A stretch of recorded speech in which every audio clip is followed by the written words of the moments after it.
Hello, and welcome to Vintage Horror Movies, where we provide commentary, analysis, and critiques of older horror movies. This week, we're talking about Wax Museum movies. I'll cover the origins of Wax Museum movies and the oldest movies. And for additional information, check out my podcast, Horror Movie Franchises, which is at horrormoviefranchises.podbean.com. That gives you a more comprehensive look at the genre. So the first Wax Museum movie was called The Man with Wax Faces. It's from 1914 and was a French silent film. I won't try to pronounce the name in French because I'll get it wrong. Thought lost but later restored, it's known as the first piece of horror fiction to involve a wax museum. This begins the horror trope of someone trying to stay alone in a wax museum overnight. This film is 11 minutes long total, and you'll see some of it here now. The next movie was While Paris Sleeps, aka The Glory of Love from 1923, also a silent movie, but this one unfortunately is lost. It was starring Lon Chaney, and a still exists of Chaney as the lead character, a sculptor who works at a wax museum owned by his father. Then we have the German silent anthology movie from 1924 called Waxworks. So that's plural, one word. A lot of these movie titles are similar, so it's Waxworks. I definitely will not try to pronounce the German title. And this anthology movie was from director Paul Linney, who we talked about when we talked about 1927's The Cat and the Canary. And he's also famous for 1928's The Man Who Laughed, among other movies. There's a wraparound story here. It has a writer played by William Dieter who accepts a job at a waxworks and writes a series of stories about the exhibits. There's the 9th century Caliph of Baghdad, played by Emil Jannings, who played Mephisto in Faust, which we covered earlier. He was really great. And the 16th century Russian Tsar Ivan the Terrible, played by Conrad Veidt. He played Caesar in The Cabinet of Dr. Caligari. And the 19th century Jack the Ripper, here referred to as Spring-Heeled Jack, played by Werner Krauss, who also played the insane hypnotist in The Captain of Dr. Caligari, which we also covered here. The writer imagines himself and the owner's daughter in the stories. The total runtime of the movie is 1 hour 47 minutes. The first story, The Caliph of Baghdad, is its longest by far, and then the second one, Ivan the Terrible, is half that length, and then the third one, Spring-Heeled Jack, is only 6 minutes long. I would have personally liked to see more of the last segment. So the restoration of this movie looks great. Check it out on the Internet Archive. Then there are 3 movies that are part of what's called the House of Wax Trilogy. The first is Mystery of the Wax Museum from 1933. This is considered an expressionist movie. It's a pre-Hays Code film based on a 1932 short story, The Waxworks, by Charles S. Belden, directed by Michael Kurtz, and starring Lionel Atwill as sculptor Ivan Igor, Fay Ray as Charlotte. She's engaged to Ralph and looks like the Marie Antoinette wax statue. And Glenda Farrell as Florence, a reporter, and Frank McHugh as Jim, Florence's editor. Then the next movie is called House of Wax from 1953. This is considered more of a gothic movie. This is the first color 3D feature released by a major studio. More on that later. It's directed by Andre Detooth, and this is a remake of the same studio, which is Warner Brothers' 1933 Mystery of the Wax Museum, starring Vincent Price as Professor Henry Jared. He's a sculptor who owns a wax museum. Frank Lovejoy as Scott's friend. He's also a detective. Phyllis Kirk as Sue and Marie Antoinette. Carolyn Jones as Kathy, Sue's roommate. And incidentally, this was her first credited role. She went on, of course, to be most famous for playing Morticia Addams in the Addams Family TV series, and Paul Pickerney, who is Scott, Sue's friend and a sculptor. Then the third movie is called House of Wax again, this time from 2005. This is considered a slasher. directed by Jaume Colette Serra. Sorry, I know I messed up that name. Starring Alicia Cuthbert as Kathy, Chad Michael Murray as Nick. He's been in Dawson's Creek, One Tree Hill, etc. Brian Van Holt as Bo and Vincent Sinclair, and Paris Hilton in her first major film role. Then we have one unofficial entry to this trilogy. It's called Wax Mask from 1996. This is an Italian film that has giallo elements, and I've heard two different stories about this. One was that it started off as a House of Wax type remake, but then the story got changed, and also separately that it was based on another Wax Museum short story. So I'm not sure which is true. The story here is by Dario Argento and screenplay by Lucio Fulci. We talked about Fulci in the podcast a couple of episodes ago when we talked about his zombie franchise. So it's ZOMBI. So definitely worth a look if you haven't seen it. Unfortunately, Fulci was planned to direct this, but he passed away before the movie was completed. It was instead directed by Sergio Stivoletti, who was a special effects expert, and he changed the script to include more special effects, which were great at the end.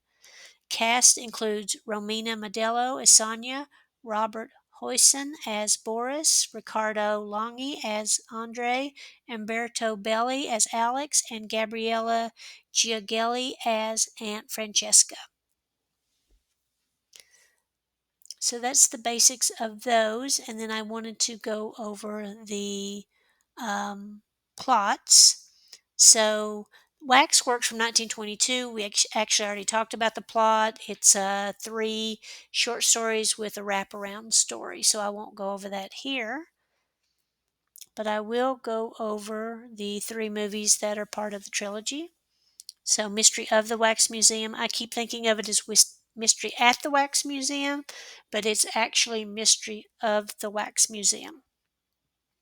IMDb says the disappearance of people and corpses leads a reporter to a wax museum and a sinister sculptor. It's London in 1921, and the sculptor Ivan Igor operates a wax museum, but it's in financial trouble. His partner Joe Worth decides to burn the museum down for the insurance money. He leaves Igor there to die. 12 years later, Igor's in New York City, and he's starting up a new museum. Looks like bodies are disappearing from the morgue. Scrappy reporter Florence tries to get the story since she's on the verge of being fired. Igor's in a wheelchair and can't sculpt due to all of his injuries, and his hands are also badly injured. He relies on his assistants and then he instructs them on how to make the wax figures. One of his assistants is a sculptor named Ralph, who's engaged to Florence's roommate Charlotte, and it turns out in the end that Igor is not confined to a wheelchair. He is, in fact, the true body snatcher. He's been taking bodies from the morgue and dripping them in wax for his creations. He also finds his old partner Worth and kills him. He attacks Charlotte. She hits him in the face and cracks his wax mask. He is hideously deformed underneath. Ralph saves Charlotte right before she's about to be dripped in wax. Igor's shot and falls off a platform into a vat of hot wax. So it looks like that's the end of him. Florence gets the story and goes to tell Jim. He proposes marriage to her and she accepts. So that's the end. I'll talk about that a little bit more later when we do trivia. Then we have House of Wax from 1953, starring Vincent Price. IMDb says an associate burns down a wax museum with the owner inside, but he survives only to become vengeful and murderous. Same basic plot as the first movie, but this one leads more into horror. The time setting is also changed to the turn of the century. Vincent Price is, as always, wonderful in his role. Then we have House of Wax from 2005.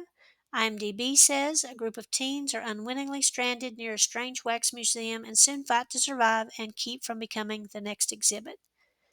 I know this movie got a lot of hate, but I didn't think it was that bad. I've seen a lot worse. It's a slasher and it does what slashers do, get a bunch of teenagers, young adults together, torture them, and then kill everybody except for the final girl and possibly a final guy. I did think the music here was great, And Paris Hilton really was not that bad in her debut role, but you'll have to check it out for yourself. Your mileage may vary. And then the unofficial wax mask. IMDb says in 1900 Paris, a couple are murdered by a masked man with a claw, and he pulls out their hearts with a claw. A young girl witnesses the events and is the only survivor. 12 years later, a wax museum opens in Rome, attracting people. There's a series of disappearances. Boris is the owner of the museum. Sonia gets a job there sewing costumes for the characters. And it should come as no surprise that Boris is the murderer and his wax figures are his victims encased in wax. And you can guess what happens next. Sonia is rescued from him by her boyfriend Andre, but the ending has a fun twist and I don't want to give that away. So check it out for yourself and see what you think. It's on, let's see, Internet Archive. It's on, I think, Tubi and or Amazon Prime. Now on to a little bit of trivia. Waxworks from 1924. The director and most of the actors immigrated from Germany to the U.S. and appeared in a number of famous Hollywood movies. I thought that this might be the first anthology film, but in fact, that award goes to Eerie Tales, released in Germany in 1919. Mystery of the Wax Museum, 1933, had a budget of $279,000 and a box office of $1.1 million. So that's pretty good. This film was made pre-Hays Code. When it was remade 20 years later, all references to drug abuse were removed and the character was changed from a drug addict to an alcoholic. This film was colorized using a technique called two-color Technicolor. So the two colors were green and red, and apparently there was no yellow. Personally, I really like the look of this film. The director, Michael Curtis, and Lionel Atwill and Fay Ray all starred in Dr. X, the other film that made the last film made using the two-color Technicolor approach, and these two movies were often shown together as a double feature, and some of the same sets were reused. I've not seen that movie yet. I need to go back and watch it. This film was thought lost until Jack Warner's personal print. Jack Warner was the head of Warner Brothers Studio. His personal print was found in a safe in his home. The wax figures in this movie look like real people because they are. They tried using wax figures, but they all melted under the studio lights. Fay Ray, who incidentally got second billing in this movie, said that the director, Michael Curtis, was challenging to work with given how he treated the actors. And now 1953's House of Wax had a budget of $1 million and a box office of $23.75 million, so that's pretty good. House of Wax put Vincent Price on the map as a leading villain in horror movies.